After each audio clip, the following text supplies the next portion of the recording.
Hey, it's Mark Lanier with your video thought for the day, coming to you from my car. I was driving down the road and I realized I've got to shoot a video thought for the day. And I mean, I didn't want to be thoughtless, but I might have been. And I thought about it because I was talking to a really dear friend of mine. And he mentioned something about my video thought for the day yesterday. I thought, oh mercy, I've got to shoot one for today. All right, well, confessions, I shoot them that day for the next morning.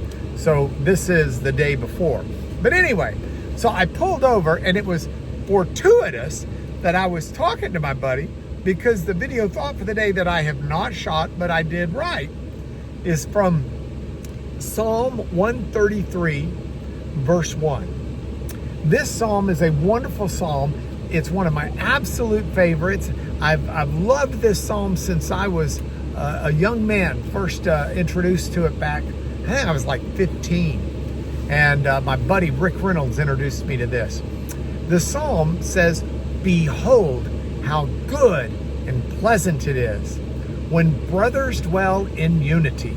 Now it's not just brothers, it's sisters as well. But you can see why this was fitting that it would come to mind as I was talking to my friend just now. Brothers dwell in unity. This is a wonderful psalm that's got a couple little wrinkles in it if we look at the original Hebrew words. First, behold how good.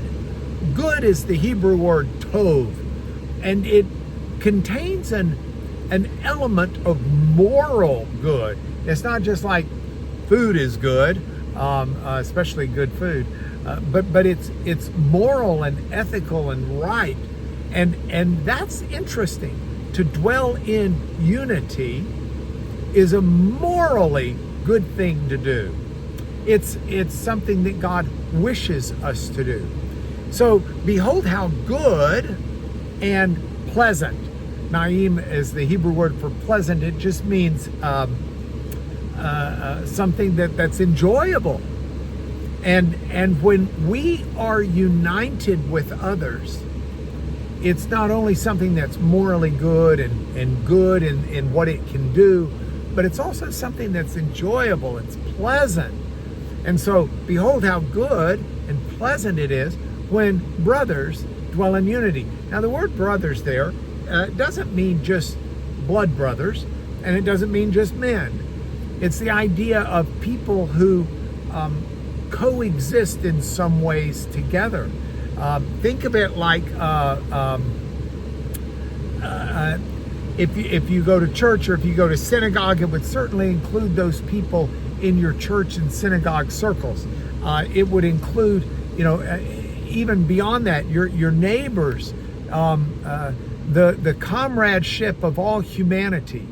There is a moral imperative that we should seek to be united, not seek to be divided. That we should seek to be together and looking out for each other.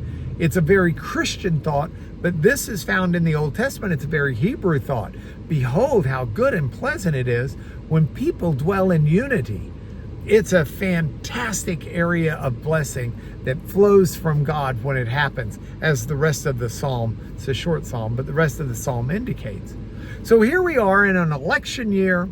We're in a time where a division is rampant in so many different ways, and the injunction of Scripture is to try to find that good that exists when we look out for each other, when we live in ways that promote a unity and a harmony, not at the expense of what we believe is right and true, but even in the midst of our distinctions and our differences.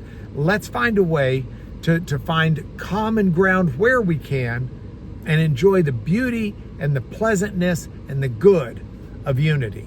Think about it. It's why I made it your video thought for today.